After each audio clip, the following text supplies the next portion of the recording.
College football's Week 8 chaos is here to stay. Undefeated giants are tumbling, and Georgia's resilience might just redefine the season. Dive in as we unpack 20 key takeaways, and who knows, maybe you'll find yourself dreaming of a Vanderbilt-Indiana showdown for the crown. But here's where it gets controversial. Is this year's unpredictability a thrilling twist, or a sign the sports landscape is fundamentally broken? Let's explore, with a few clarifications for newcomers to keep things clear. While baseball enthusiasts were in awe of Shohei Ohtani's triple homer feat in the Dodgers' NLCS triumph on Friday, college football viewers witnessed Miami's quarterback Carson Beck handing over the ball 4 times via interceptions during his number 2 squad's defeat against unranked Louisville. Just as the Dodgers, backed by a massive $3 billion budget, advanced to the World Series, the Hurricanes, relying on a QB earning over $3 million, now lag behind Georgia Tech, Virginia, and several ACC rivals. Fans often gravitate toward major leagues like the NFL, NBA, MLB, or NHL for witnessing elite athletes at the pinnacle of their skills. Yet, college football diehards thrive on the opposite. Not perfection, but sheer mayhem. The 2025 campaign is evolving into an absolute playground for those who relish the unexpected twists and turns. Unbeaten Miami bites the dust. So does undefeated Ole Miss, falling to Georgia, and unbeaten Texas Tech, upended by Arizona State. Factor in LSU's 5-1 record ending against Vanderbilt, and that's 4 top 10 squads downed in a single weekend. Additional setbacks included unbeaten Memphis losing to UAB and unbeaten UNLV succumbing to Boise State. Clearly, this isn't reminiscent of 1998 or 2023, eras where a solitary defeat could instantly derail title aspirations. For most hopefuls this year, even a pair of losses might not be fatal. Still, none match the depth of 2024 Ohio State, brimming with future NFL talent that made them nearly unbeatable. Given the season's wild path, I'd hesitate to wager on any team emerging without a scratch. And this is the part most people miss. In a sport where parity is surging, is one bad week truly the end, or does it just add to the drama we crave? Some Miami supporters might be panicking after their team's sloppy home setback to Louisville, wondering if head coach Mario Cristobal's history of squandered opportunities is repeating itself, much like last year's playoff exclusion due to avoidable miscues. Yet this edition boasts a safety net from solid non-conference victories over Notre Dame and USF. Even at 10-2 after another potential stumble, it's hard to envision 7 wildcard contenders surpassing their pedigree. Reaching that mark will hinge on Carson Beck overcoming his interception plague. He was overzealously forcing throws into tight coverage, reminiscent of trying to hit grand slams in a tight game. With talented receivers like Malachi Toney and C.J. Daniels, sometimes the openings just aren't there, a common rookie mistake for young QBs learning to trust the play call. Louisville's Jeff Brohm may not have the flashiest reputation, but his coaching prowess is undeniable. Friday's victory marked his 4th career upset of a top 5 foe, and 3rd against a number 2 team. Following Purdue wins over Ohio State in 2018, that unforgettable Tyler Trent interception, and Iowa in 2021. His 2023 Louisville squad secured 10 wins and an ACC title game berth. This year's Cards, 5-1, 2-1 ACC, after an overtime slip to Virginia on October 4th, boast a formidable top 20 defense, though QB Miller Moss and the offense had been sputtering until Friday's breakout. If they maintain progress, ACC contention is feasible. Brohm's knack for these stunners isn't just luck. It's a testament to his strategic acumen in high-stakes games. Kirby Smart exudes confidence post Georgia's latest rally, declaring we're hard to kill, we won't fade away, and we're methodical, we bludgeon opponents. Methodical wasn't the term popping up during the 9th-ranked Dogs' 6-1, 4-1 SEC shootout with number 5 Ole Miss, 6-1, 3-1, where they conceded touchdowns on the Rebels' initial 5 possessions. However, QB Gunner Stockton's standout performance, 26 of 31 for 289 yards, 4 TDs, kept them in range, culminating in defensive stops and a turnover that sealed a 43-35 triumph. I'm convinced Stockton is the real deal, following his heroics in Georgia's 44-41 overtime upset at Tennessee. Without him, the Bulldogs wouldn't be contending in the SEC. But here's where it gets controversial. Is Smart's bludgeon style sustainable in an era of explosive offenses, or is it just masking vulnerabilities? Indiana secured Curt Cignetti with a new deal last week. How swiftly could Vanderbilt muster $90 million for Clark Lea? And while they're at it, is Diego Pavia's agent prepping for an extension? Vanderbilt's ascent under Lea hit a new high Saturday, as the 16th-ranked Commodores, 6-1, 2-1 SEC, toppled number 10 LSU 31-24. Not starting 6-1 since 1950, they've now felled 2 top 10 teams in a year. Unlike last season's Alabama shocker, this felt earned. Vandy was even favored. It validates Pavia's squad as contenders. Expect Pavia to climb Heisman ballots with his dual-threat brilliance.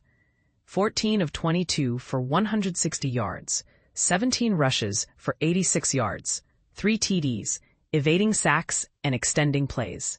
Offensive coordinator Tim Beck, a former Division II FCS head, deserves credit for the overhaul, likely attracting FBS interest soon. For beginners, this highlights how a smart coordinator can transform a program from obscurity to elite status. Could LSU, 5-2, 2-2 SEC, soon join teams needing a new coach? Not rushing to that call, as they're still playoff-bound. But pressure mounts on Brian Kelly, ahead of clashes with Texas A&M and Alabama. In his 4th year without a CFP appearance, another 8-4 finish looms without an upset. Non-SEC observers might scoff, but a victory over either and a flawless close could secure a 9-3 bid, sans disqualifying losses like Alabama Ole Miss endured last year. Yet, LSU's form doesn't inspire faith in such a surge, and this is the part most people miss. In a conference where one big win can change everything, is Kelly's job security a fair metric for success? Amid others faltering, number 6 Alabama, 6-1, 4-0 SEC, the sole team to best Vanderbilt, grows more formidable. QB Ty Simpson, 19 of 29, 253 yards, 2 TDs, racked up 8 long completions, while Zabian Brown returned an interception 99 yards in a 37-20 rout of number 11 Tennessee, 5-2, 2-2. That's 4 straight wins over ranked foes, Georgia, Vanderbilt, Missouri, Tennessee. Kalen DeBoer's squad holds a 49% SEC title shot per the Athletics Austin mock, dwarfing Georgia, 17%, and Texas A&M, 16%. The 4th-ranked Aggies, 7-0-4-0, edged Arkansas 45-42, though it was 45-35 late, trailing only initially. Their upcoming tests at LSU, October 25th, and Missouri, November 8th, will determine an Atlanta trip. For clarity, this underscores how consistent execution separates champions. Texas Tech was unstoppable in its first 6 outings, but Arizona State's assignment posed hurdles. No starting QB Baron Morton, and Sun Devils quarterback Sam Leavitt returning. Last year's Big 12 champs upset this year's leaders 26-22 on Leavitt's 75-yard, game-winning TD drive with 34 seconds remaining, shaking the standings. Co-leaders are number 15 BYU, 7-0-4-0, and number 24 Cincinnati, 6-1-4-0. Cougars host both, but Sun Devils face neither. Unlike the ACC, where Miami, Georgia Tech have at-large hopes, the Big 12 seems destined for a single bid due to weak out-of-conference results. Prepare for wild tiebreakers. But here's where it gets controversial. Does this parity make the Big 12 more exciting? Or does it undermine the value of non-conference play? After 9 straight losses to Utah from 2010 to 2019, BYU has dominated the Holy War. Their 24-21 win over number 23 Utes, 5-2, 2-2 Big 12, extends a 3-game streak, longest since 1989-92. Once an independent limbo dweller 3 years ago, BYU is now Big 12 hot. Utah post-Rose Bowls in 2021 to 2022 is 9-12 in Pac-12, Big 12. Kyle Whittingham's team has shined, e.g. routs of UCLA and Arizona State, but stumbled, blowouts to Texas Tech, rivalry loss. A rebound against Colorado is key. This flip shows how coaching and culture can shift rivalries dramatically. Marking the 20th anniversary of USC Notre Dame's Bush Push. Notre Dame's Jeremiah Love mirrored Reggie Bush with 265 yards, 228 rushing, 37 receiving, in the number 13 Irish's 5-2, 34-24 victory over number 20 Trojans, 5-2. He and Jadarian Price averaged 8.5 yards per rush with Price's 100-yard kickoff return. For Irish fans, it's euphoric. USC fans must despair over Lincoln Riley's oddities, a fumble trick play, a botched fourth down fake. 3 straight losses to Notre Dame scream frustration. Subtly, is Riley's creativity a stroke of genius or a liability in big games? Georgia Tech's Haynes King deserves Heisman buzz alongside Pavia. His 12th-ranked Yellow Jackets, 7-0, 4-0 ACC boast their first 7-0 start since 1966, after a 27-18 Duke 4-3, 3-1 win. King went 14 of 21 for 205 yards, adding 120 rushing on 14 carries. Trailing 7-7 at half, he engineered 4 drives over 63 yards for a 27-10 bulge. Paired with Miami's stumble, Tech has a Charlotte path against Syracuse, NC State, Boston College, and Pitt. After FSU Clemson's revenue tussle, a Tech-Virginia title feels poetic. Florida's Billy Napier job drama might resolve soon.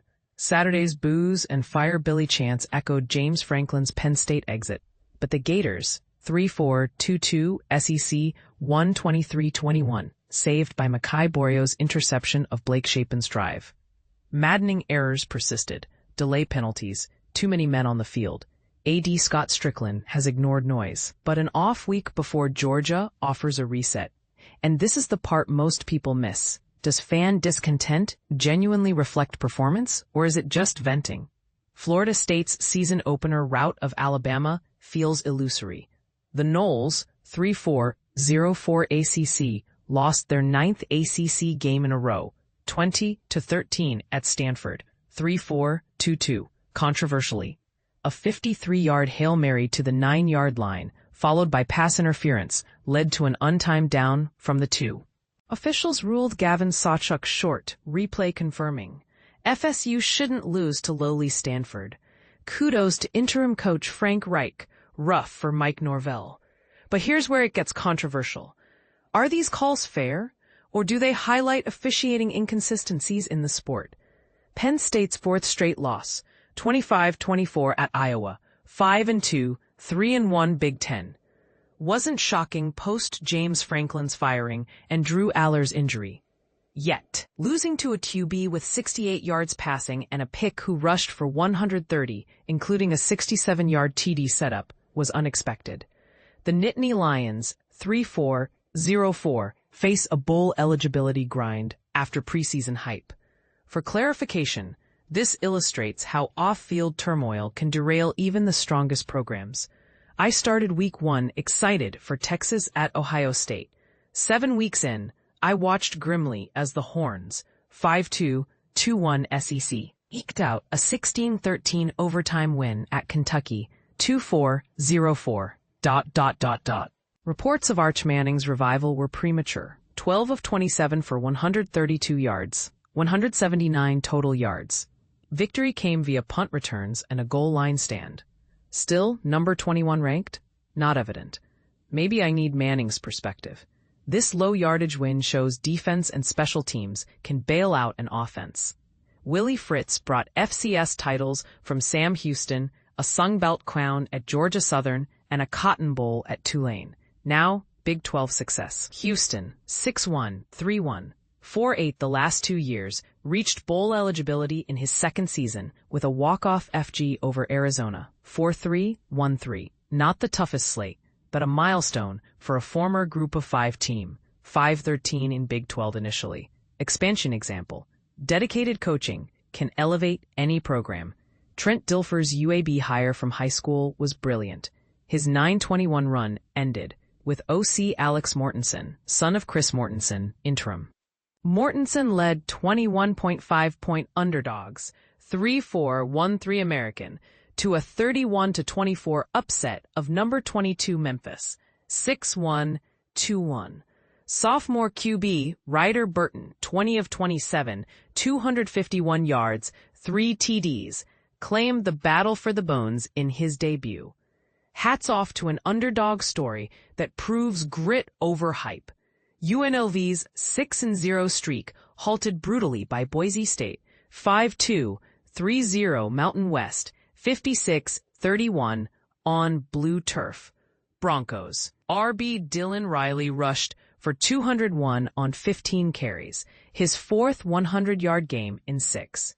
Group of 5 playoff berth likely goes to an American champ, barring a surge from 4-3 East Carolina past Tulane Navy, but Boise's USF loss might exclude them.